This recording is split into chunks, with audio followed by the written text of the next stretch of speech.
प्रेमा 5 भाइयों की इकलौती बहन थी। पांचों भाई उसे पलकों पर बिठाकर रखते थे। जब प्रेमा की शादी की बात आई तो पांचों भाइयों ने कसम खाई कि वे अपनी इकलौती बहन की शादी ऐसी जगह करेंगे जहां वो हमेशा खुश रह सके। प्रेमा 5 भाइयों पुनीत, ईशान, किशोर, आकाश और रजत की इकलौती बहन थी। वो पांचों भाइयों में सबसे छोटी थी। उनके पिता बचपन में ही उन्हें छोड़कर चले गए थे, जिसके बाद पांचों भाइयों ने उसे अपनी जान से भी ज्यादा प्यार किया और उसे कभी पिता की कमी महसूस नहीं होने दी।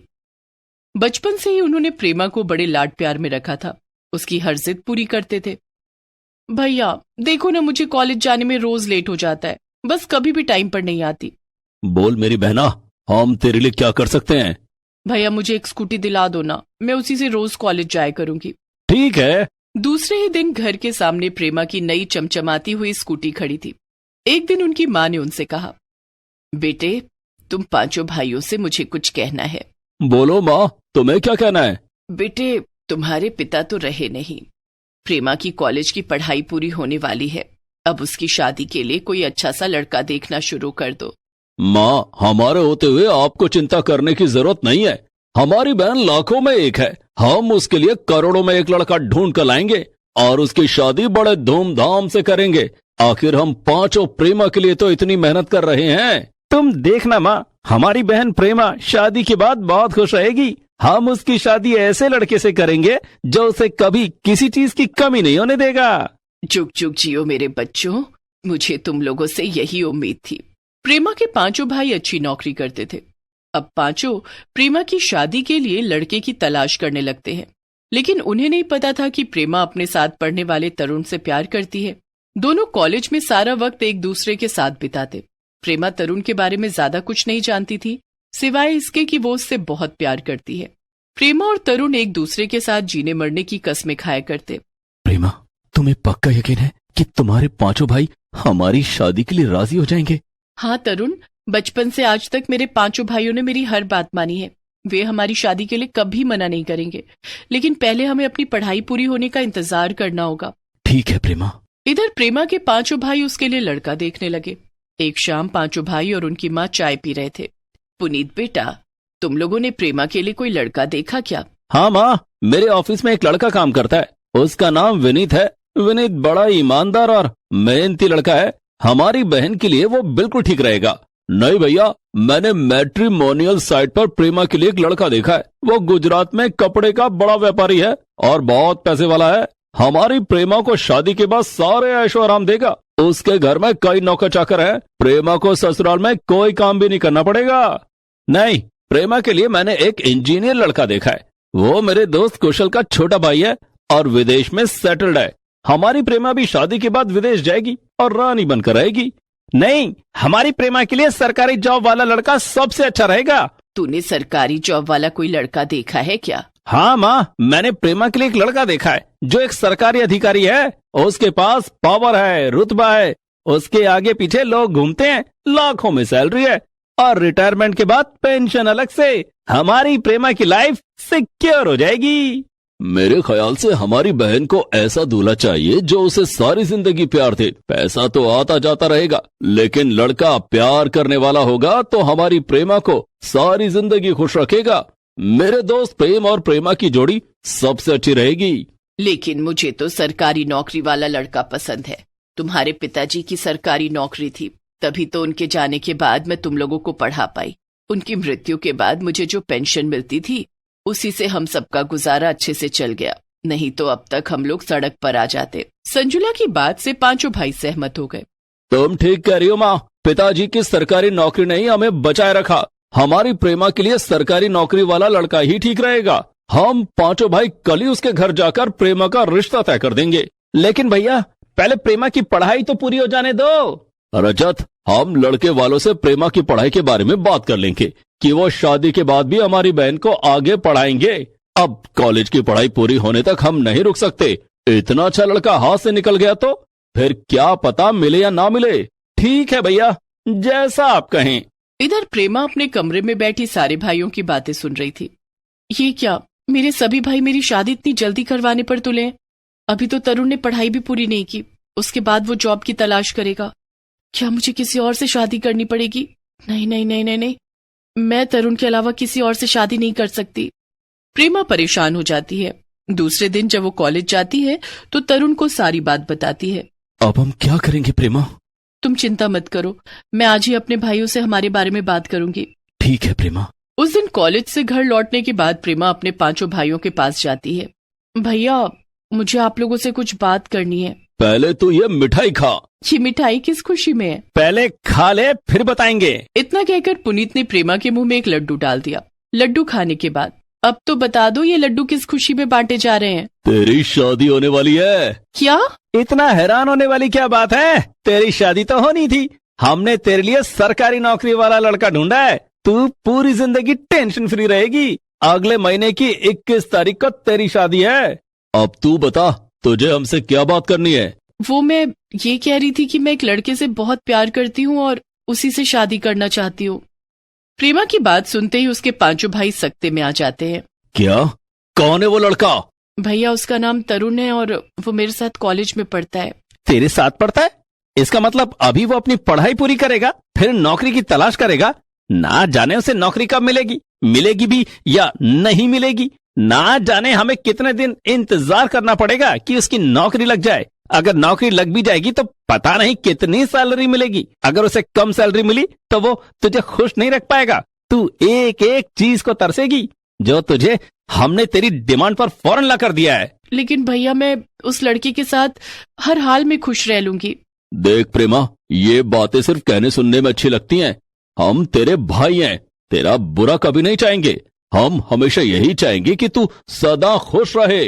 पर भैया, मेरी बात तो सुनिए। बार कुछ नहीं, सरकारी नौकरी वाला लड़का तेरे लिए सबसे अच्छा है। वो तुझे शादी के बाद भी पढ़ाएगा और कह रहा था कि तेरी भी सरकारी नौकरी लगवा देगा।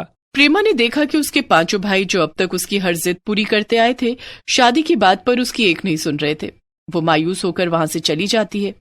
दूसरे दिन वो कॉलेज जाती है। क्या हुआ प्रेमा? तुम्हारा चेहरा क्यों उतरा हुआ है? तुमने अपने 5 भाइयों से हमारी शादी की बात की?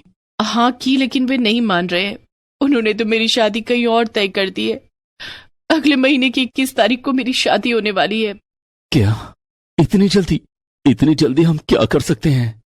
कुछ भी करो, लेकिन इतना जान लो कि अगर तुम्हारे अलावा मेरी शादी किसी और से हुई तो मैं जहर खा लूंगी।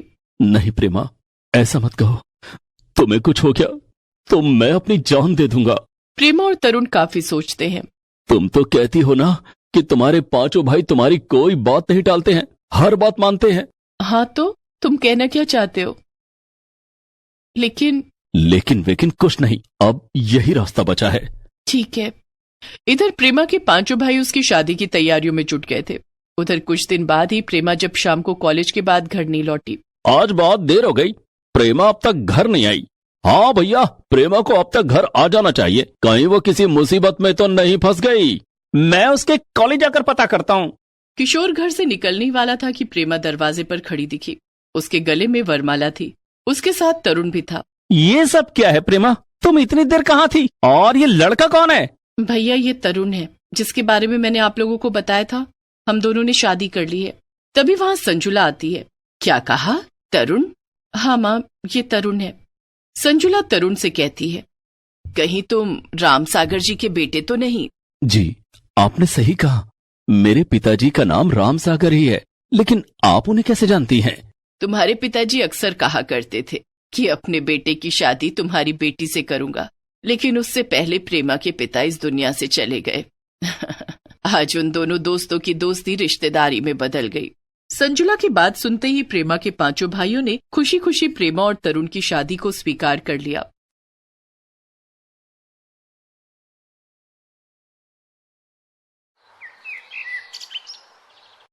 निधि बात बात पर अपनी भाभी तृप्ति को ताने दिया करती। लेकिन क्या हुआ जब निधि की शादी ऐसे घर में हो जाती है जहां 3 भाभियां पहले से मौजूद थी। ये क्या भाभी, आपने मेरे कपड़ों में प्रेस नहीं किया? एक छोटा सा काम नहीं होता आपसे? मुझे सुबह से टाइम नहीं मिला रही थी, सबके लिए नाश्ता बना रही थी, मैं अभी कर देती हूँ। रहने दो भाभी, आप तो चाहती हो कि मैं ऑफिस के लिए लेट हो जाऊं ताकि मेरी जॉब छूट जाए और मैं भी आपकी तरह चूल्हे चौके में लगी रहूं। आप खुद तो पढ़ी लिखी हो नहीं, मेरी नौकरी आपसे देखी नहीं जाती। ये तू अपनी भाभी से कैसे बात कर रही है निधि? माँ, तुम नहीं जानती भाभी की चाल, लेकिन मैं सब समझती हूँ। निधि दूसरे कपड़े पहनकर पैर पटकती हुई ऑफिस चली जाती है, जिसके बाद शकुंतला तृप्ति को समझाती है। निधि की बातों का बुरा मत मानना बहू, वो थोड़ी अक्खड़ है, मैं उसे समझा दूंगी। वो आगे से तुझसे ऐसे बात नहीं करेगी। जी माँ जी। चल अब नाश्ता लगा, बहुत भूख लगी है। तृप्ति पूरे परिवार के लिए टेबल पर नाश्ता लगाती है। सभी लोग खा पी कर अपने अपने काम पर चले जाते हैं। शाम को जब निधि ऑफिस से घर आती है तो तृप्ति उसके पास जाती है। निधि, तुम्हारे लिए चाय बना दूं? नहीं भाभी, मैं खुद बना लूंगी, आप प्लीज मेरे कमरे से जाओ। तृप्ति वहां से चली जाती है। थोड़ी देर में वो सबको चाय बनाकर देती है। निधि जब अपने कमरे से बाहर आती है तो देखती है कि घर के सभी लोग एक साथ बैठकर चाय पी रहे हैं। वाह भाभी, मैं ही आपकी दुश्मन हूं ना, आपने सबके लिए चाय बनाई लेकिन मेरे लिए नहीं बनाई। निधि, तुमने ही तो मना किया था। मैं मना करूंगी तो आप मेरा बाइकआउट कर देंगी? निधि की बात सुनकर उसके पिता कुशल को गुस्सा आ जाता है। ये तुम क्या बोले जा रही हो निधि? तुम्हें बड़ों से बात करने की तमीज भी नहीं है।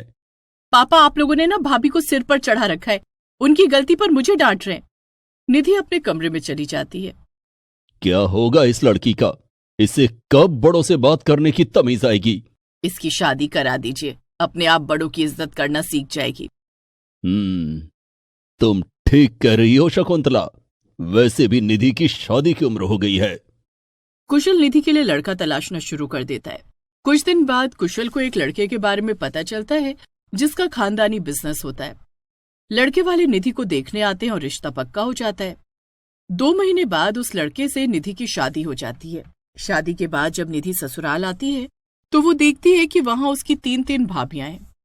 निधि का पति पंकज परिचय करवाता है। निधि, ये मेरी सबसे बड़ी भाभी है कृतिका। ये उनसे छोटी भाभी है जागृति, और ये उनसे छोटी भाभी निहारिका।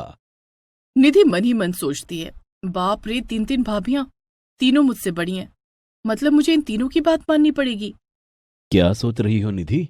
कुछ नहीं। मेरी माँ नहीं है, इसलिए तीनों भाभियां ही मेरा माँ की तरह ख्याल रखती हैं। निधि तीनों भाभियों का आशीर्वाद लेती है, जिसके बाद तीनों भाभियां निधि का गृह प्रवेश करवाती हैं। निधि अपने कमरे में आती है। उस दिन तीनों भाभियां निधि को आराम करने के लिए छोड़ देती हैं। लेकिन दूसरे दिन सुबह सुबह सबसे बड़ी भाभी कृतिका निधि के कमरे में आती है जब निधि सो रही होती है। उठो निधि, सुबह के 8 बज गए। हमारे घर में इतनी देर तक कोई नहीं सोता। पंकज ने भी नहा लिया है। सॉरी भाभी, मैं अभी तैयार होकर आती हूँ। निधि जल्दी से नहा धोकर बाहर आती है तो जागृति कहती है, निधि, सुबह के 9 बज गए। आज तो हमने खाना बना लिया, लेकिन कल से तुम्हें भी हमारे साथ सुबह 5 बजे उठना होगा। घर के सभी मर्दों को 9 बजे काम पर जाना होता है। लेकिन भाभी, मैं जब तक छुट्टी पर हूँ तभी तक आप लोगों की मदद कर पाऊंगी। मेरी छुट्टियां खत्म होते ही मुझे काम पर जाना होगा। तुम्हें कौन से काम पर जाना होगा? पंकज ने आप लोगों को बताया नहीं कि मैं जॉब करती हूँ? हाँ बताया था, लेकिन पंकज ने तुम्हें ये नहीं बताया कि हमारे घर में बहुएं नौकरी नहीं करती। तुम्हें जॉब छोड़नी होगी और घर पर रहकर घर का काम करना होगा। लेकिन भाभी, तभी वहां पंकज आ जाता है। निधि, भाभियां ठीक कह रही हैं। तुम्हें अपनी जॉब छोड़नी होगी, और फिर तुम्हें जॉब करने की जरूरत ही क्या है?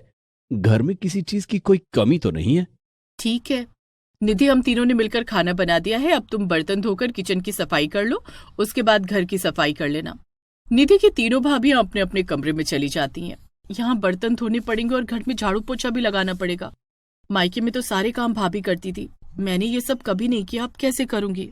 लेकिन काम तो निधि को करने ही थे। वो बर्तन धोने के लिए किचन में जाती है, जहाँ जूठे बर्तनों का पहाड़ खड़ा था। एक एक करके वो सारे बर्तन धोती है, जिसमें काफी वक्त लग जाता है। निधि, अभी तक तुमने किचन साफ नहीं किया। दोपहर का खाना बनाना है, घर के सभी मर्दों को दुकान पर खाना भेजना है। अभी साफ कर देती हूँ भाभी। निधि जल्दी जल्दी किचन साफ करने लगती है और मन ही मन सोचती है, शादी की मेहंदी भी नहीं उतरी और मुझे ये सब करना पड़ रहा है। तृप्ति भाभी ये सब कैसे करती होंगी? ऊपर से मैं उन्हें कितने ताने मारा करती थी। किचन साफ करके निधि पूरे घर में झाड़ू पोछा लगाती है, जिसके बाद वो बहुत थक जाती है और अपने कमरे में आराम करने लगती है। दोपहर के 2 बजे निहारिका उसके कमरे में आती है। निधि, खाना नहीं खाओगी क्या? आती हूँ भाभी। थकी हारी निधि खाने के टेबल पर आती है तो निहारिका कहती है, खाना खाकर सारे बर्तन धो देना। भाभी, मैं पहले ही बहुत थक चुकी हूँ, मुझसे अब और बर्तन नहीं धुलेंगे। देखो निधि, तीनों वक्त का खाना बनाने का जिम्मा हमारा है, तो तुम क्या करोगी? तुम्हें भी तो हमारा हाथ बटाना होगा। भाभी, आप खाना बनाने के काम में मेरी हेल्प ले लो, लेकिन ये बर्तन धोना और झाड़ू पोछा मुझसे नहीं होगा। ठीक है, कल से तुम हम लोगों के साथ खाना बनाना और बाकी के काम जागृति कर लेगी। ये सुनकर निधि बहुत खुश हो जाती है। ठीक है भाभी, मैं खाना बनाने में आपकी हेल्प कर दूंगी, लेकिन सुबह 5 बजे उठना पड़ेगा। सुबह 5 बजे? क्यों, क्या हुआ? निधि सोचती है कि बर्तन धोने और झाड़ू पोछा करने से तो अच्छा है कि सुबह की थोड़ी नींद ही खराब कर ली जाए। मैं सुबह 5 बजे उठ जाऊंगी भाभी। रात में निधि 5 बजे का अलार्म लगाकर सोती है, लेकिन दूसरे दिन अलार्म बजने के बाद भी निधि की नींद नहीं खुलती है। पंकज उसे बहुत जगाता है। निधि उठो, सुबह के 5 बज गए हैं। निधि। लेकिन निधि तो घोड़े बेचकर सो रही थी। सुबह 8 बजे उसकी नींद खुलती है। 8 बज गए। हे भगवान, आज तो मुझे खाना बनाना था। निधि भागकर किचन में जाती है तो देखती है कि कृतिका और निहारिका दोनों खाना बना रही थी। उठ गई महारानी? इतनी भी क्या जल्दी थी, थोड़ा और सो लेती। सॉरी भाभी, मैं कल से टाइम पर उठ जाऊंगी। निधि की बात का कृतिका और निहारिका दोनों ने कोई जवाब नहीं दिया। थोड़ी देर तक निधि वहीं खड़ी रहती है। भाभी, कोई काम हो तो बता दीजिए। तुम हमारी किस काम की हो ये तो हमें सोचना पड़ेगा। ना तो तुम सुबह जल्दी उठ सकती हो और न घर के दूसरे काम कर सकती हो। भाभी, इससे धनिया पुदीने की चटनी पिसवा लो ना, आलू के पराठों के साथ अच्छा लगेगा। हाँ निधि, तुम धनिया पुदीने की चटनी पीस दो। ठीक है भाभी। निधि किचन में मिक्सी ढूंढने लगती है। क्या ढूंढ रही हो निधि? मिक्सी ढूंढ रही हूँ भाभी। हमारे घर में मिक्सी में चटनी नहीं पीसी जाती है, वहां सिलबट्टा रखा है, सिलबट्टे पर पीस लो। निहारिका की बात सुनते ही निधि के होश उड़ जाते हैं। सिलबट्टा? हाँ, क्यों, तुमसे ये भी नहीं हो पाएगा क्या? हो जाएगा भाभी। निधि ने कभी सिलबट्टे पर चटनी नहीं पीसी थी। वो किसी तरह से सिलबट्टे पर चटनी पीसती है, जिसमें काफी वक्त लग जाता है। क्या हुआ निधि, आज हमें चटनी मिल जाएगी क्या? घर के मर्दों को काम पर निकलना है। हाँ भाभी, हो गया। निधि चटनी लेकर बाहर टेबल पर आती है और सबकी प्लेट में चटनी परोसती है। सभी लोग आलू के पराठे और धनिया की चटनी खाकर काम पर चले जाते हैं। निधि की तीनों भाभियां अपने अपने कमरे में जाकर आराम करने लगती हैं। निधि का कॉफी पीने का मन हो जाता है। वो किचन में जाकर अपने लिए कॉफी बनाने लगती है, तभी वहां जागृति आती है। अकेले अकेले कॉफी पी जा रही है। भाभी, आलू के पराठे खाने के बाद मेरा कॉफी पीने का मन हो रहा था। तो घर में और लोग भी हैं, लेकिन तुम्हें हमसे क्या मतलब? तुम्हें तो सिर्फ अपने आप से मतलब है। नहीं भाभी, ऐसी बात नहीं है, मैं सबके लिए कॉफी बना देती हूँ। अब सबके लिए कॉफी बनाने की जरूरत नहीं थी, हम खुद बना लेंगे। माँ बाप ने संस्कार दिए होते तो ससुराल में सिर्फ अपने बारे में नहीं सोचती, परिवार के बारे में सोचती। ताने सुनकर निधि की आंखों में आंसू आ जाते हैं। निधि को अपनी भाभी तृप्ति के साथ की हुई हर गलत हरकत याद आ जाती है। वो फोन करके तृप्ति से माफी मांगती है। भाभी, मुझे माफ कर दो, मैंने आपके साथ बहुत बुरा बर्ताव किया, लेकिन आज मुझे समझ आ रहा है कि ससुराल में ननद और भाभी के ताने कितने बुरे लगते हैं। कोई बात नहीं निधि, लेकिन तुम इतनी परेशान क्यों हो? क्या बताऊं भाभी? निधि तृप्ति को सारी बात बताती है। तुम चिंता मत करो, मैं तुम्हारी भाभीियों से बात करती हूँ। तृप्ति निधि की भाभीियों को फोन करती है और उनसे इस बारे में बात करती है। हम तो निधि को सिर्फ ये बताना चाहते थे कि दूसरों के साथ बुरा बर्ताव करना कितना गलत है। हमने शादी में देख लिया था कि वो आपके साथ कितना बुरा व्यवहार कर रही थी। हम घर के काम के लिए काम वाली रख लेंगे और निधि अपनी जॉब दोबारा से ज्वाइन कर सकती है। इस घटना के बाद सब ठीक हो जाता है। निधि को घर के काम से छुट्टी मिल जाती है और वो अपनी जॉब फिर से ज्वाइन कर लेती है।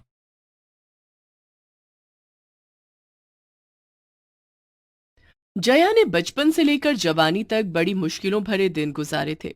माँ के मर जाने के बाद मायका उसके लिए पराया हो गया था, लेकिन शादी के बाद जया को ससुराल ऐसा मिला जहां उसे मायके वाले सारे सुख मिले।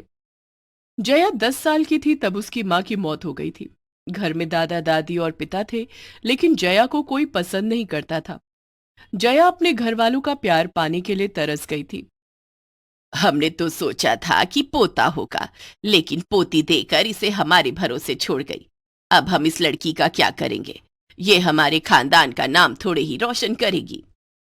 विजेंद्र बेटा, तू दूसरी शादी कर ले।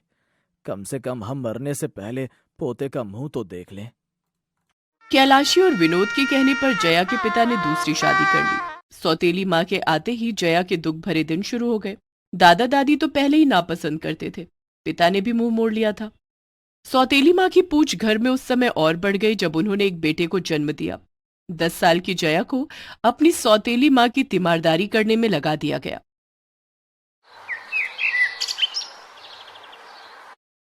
कहाँ जा रही है सुबह सुबह? दादी, मैं स्कूल जा रही हूँ। और यहाँ घर का काम कौन करेगा? हैं? तुझे भाई होने की खुशी नहीं है? चल जा, अपने भाई को तेल मालिश कर और उसे नहला धुला कर तैयार कर। छोटी सी जया बड़ों वाली जिम्मेदारी निभाने लगी। सारा दिन वो घर के बड़ों की सेवा करती रहती। सुबह 5 बजे उठ जाती और घर के सारे काम करती। किसी तरह पिता से मान मनोवल करके उसने 10वीं तक की पढ़ाई की। 10वीं पास करने के बाद, पिताजी आगे की पढ़ाई के लिए मुझे कॉलेज में एडमिशन लेना है, उसके लिए पैसे चाहिए। क्या कहा? आगे की पढ़ाई करेगी हैं? सुन बिजेंदर, इसे कॉलेज भेजने की कोई जरूरत नहीं है। अब इसके हाथ पीले कर दे। पढ़ाई लिखाई के नाम पर पैसे बर्बाद करेगी और ना जाने क्या गुल खिलाएगी। कहीं हमारी नाक ही ना कटवा दे। क्या शादी इतनी जल्दी? दादी, अभी मेरी उम्र ही क्या है, अभी मुझे पढ़ने दो।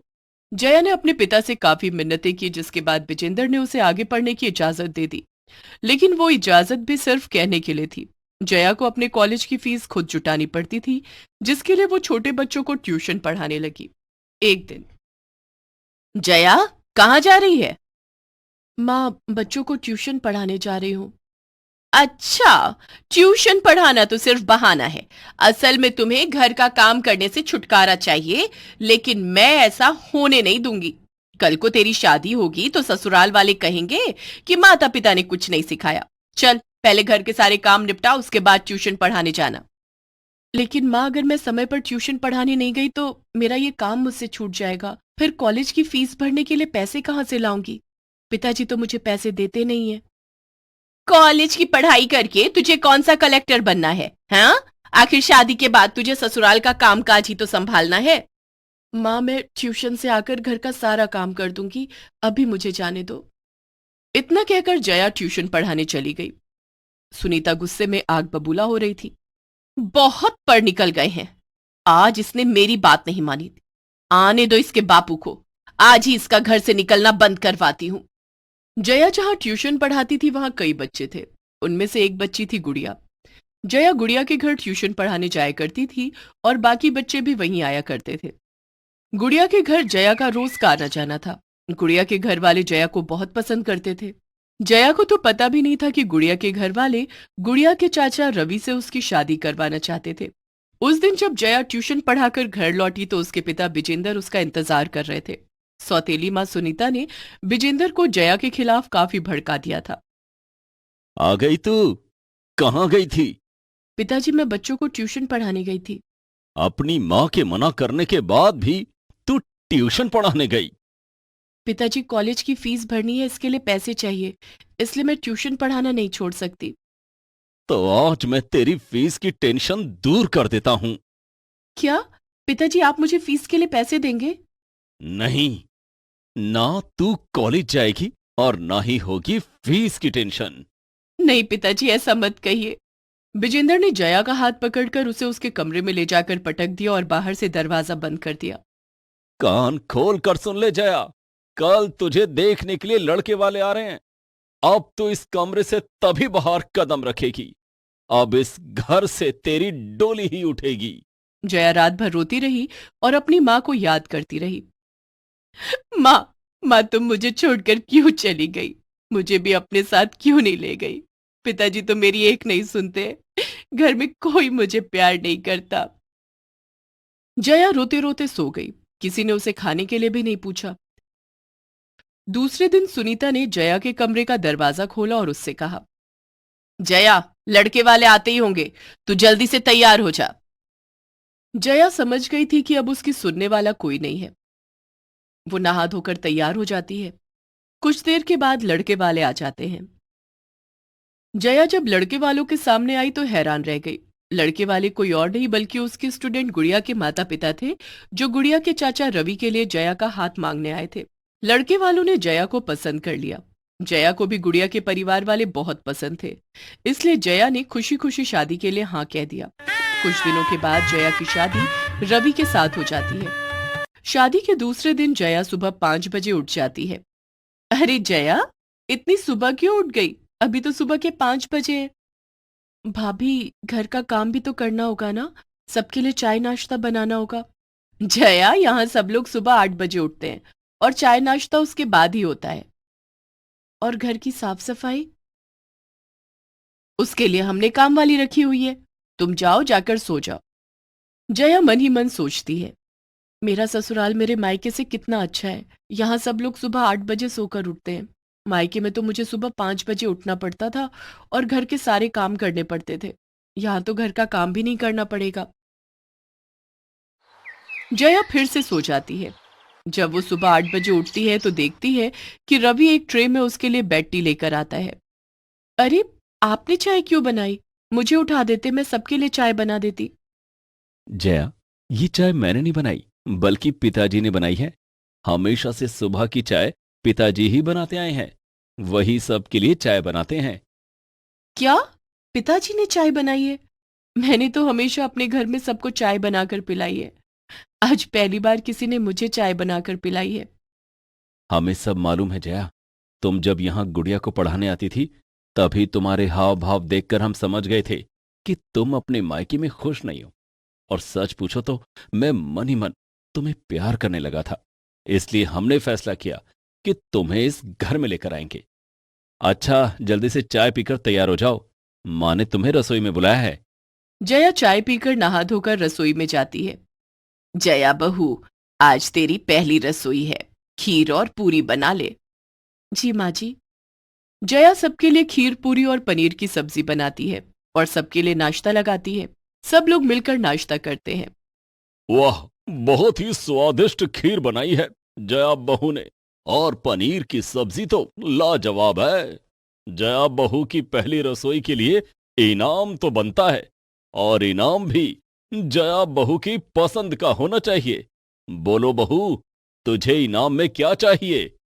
जया ने डरते डरते अपने ससुर से कहा, अब बाबूजी, मैं अ, बाबूजी, अ, मैं आगे पढ़ना चाहती हूँ। जया को लगा शायद उसके ससुराल वाले उसे पढ़ने की इजाजत नहीं देंगे, लेकिन ऐसा नहीं हुआ। हाँ हाँ, क्यों नहीं जया बहू। तुझे जितना पढ़ना हो तो उतना पढ़। पढ़ना और जीवन में आगे बढ़ना तेरा अधिकार है। कल से रवि तुझे कॉलेज छोड़ दिया करेगा। ससुराल आकर तो जैसे जया की खुशियों को पंख लग गए थे। उसकी पढ़ाई जो फिर से शुरू हो गई थी। दूसरे दिन से जया फिर से कॉलेज जाने लगी और अपनी पढ़ाई करने लगी। जया ने पहले की तरह फिर से बच्चों को ट्यूशन पढ़ाना शुरू कर दिया, लेकिन कॉलेज की फीस जुटाने के लिए नहीं, बल्कि अपने शौक के लिए। कॉलेज की फीस के लिए उसे ससुराल से पैसे मिलने लगे। जया के ससुराल वाले उसकी पढ़ाई में उसकी खूब मदद करने लगे। मैंने कभी सपने में भी नहीं सोचा था कि जितने दुख मैंने मायके में सहे हैं, उसके बदले का सुख मुझे ससुराल में मिलेगा। मैं कितनी भाग्यशाली हूं कि मुझे इतना अच्छा ससुराल मिला है। जया ने ससुराल में खूब मन लगाकर पढ़ाई की और पढ़ लिख कर एक दिन सच में कलेक्टर बन गई। जया के कलेक्टर बनने की खबर जब उसके मायके वालों को लगी तो वे जया को बधाई देने उसके ससुराल आए। बाबूजी, माँ, आप लोग मुझे बधाई देने क्यों आए हैं?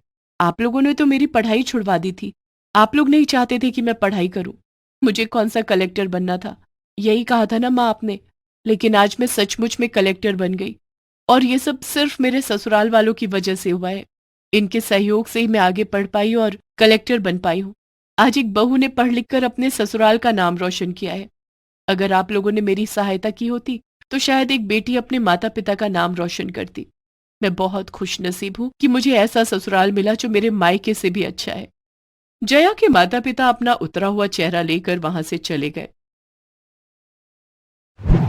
Please subscribe this channel. Please subscribe this channel.